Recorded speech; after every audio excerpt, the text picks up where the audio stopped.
अस्सलामुअलैकुम दोस्तों, सज्जनों ते बेलियो। दुरूद शरीफ मोमन दुरूद शरीफ तो बगैर नहीं रह सकता। मोमन का दिन जिहड़ा ना वो दुरूद शरीफ पढ़न तो बगैर गुजर ही नहीं सकता। जिन्नी देर वो सरकार के हज़ूर पाक सल्लल्लाहु अलैहि वसल्लम होना ते दुरूद शरीफ दिन पढ़ लेता, उन्नी देर मोमन का दिन उन्होंने बेचैनी जी रहती है। जो अलग तौर पर एक सैपरेट तौर पर ना पढ़ेगा तो नमाज तो पढ़ना ही पढ़ना। जो नमाज जो पढ़नी है तो वो दरूद इब्राहिमी पढ़ना है। वो नमाज के रखा गया दरूद इब्राहिमी।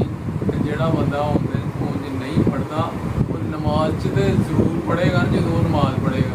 तो दरूद शरीफ तो ज़्यादा तो ज़्यादा पढ़ना चाहिए, ज़्यादा तो ज़्यादा, खासकर जुमे वाले दिन बंदे दरूद शरीफ अक्सरीयत नाल विरद करना चाहिए। दरूद शरीफ क्योंकि जुमे वाले दिन फरिश्ते ज़मीन पर उतरते हैं, ठीक है।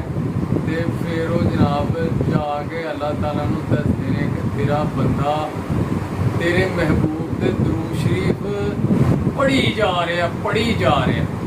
तो दूसरा कि दरूद शरीफ बच्चों के अंदर तकद्दस पैदा करता है, मिठास मुहब्बत, तो उन्होंने ज़हन पर भी बड़ा असर पैदा है। ज़हन तेज़ होंगे ने, बच्चों के दिमाग तेज़ होंगे ने।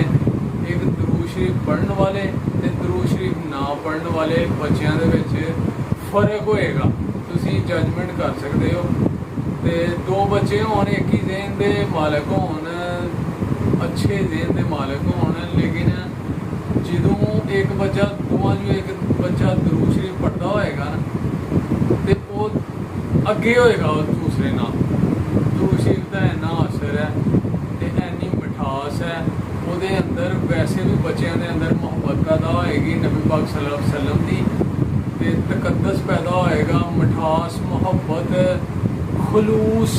अजकल बच्चों यानी कि बुरियां आदतों तो बचाने वास्ते तो जो अखड़पन बच्चों होंदा है, यानी कि आखे नहीं लगते, माँ बाप की खिदमत नहीं करते, माँ बाप के जनाब एवं आकड़ते रहते हैं अगों।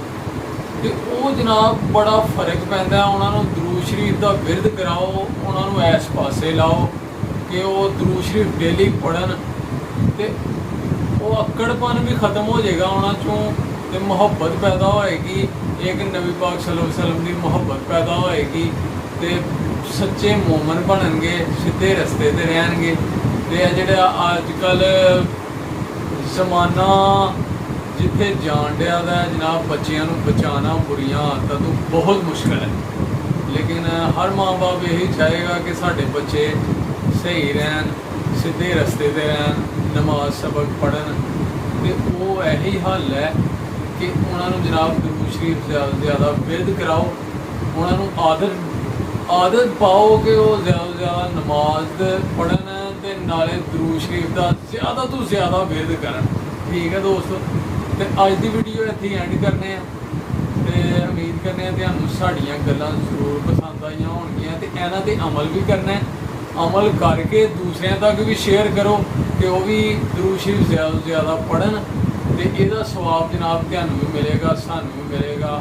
तो सब तो वड्डी गल कि उन्हां दी आखरत संवरेगी, तो सरकार के दरूद शरीफ पढ़नगे, तो रहमतां दीयां बरसातां होणगियां, तो घर दे विच जनाब रिज़क की फराबानी होएगी, सारियां मुश्किलां हल हो जाएंगियां।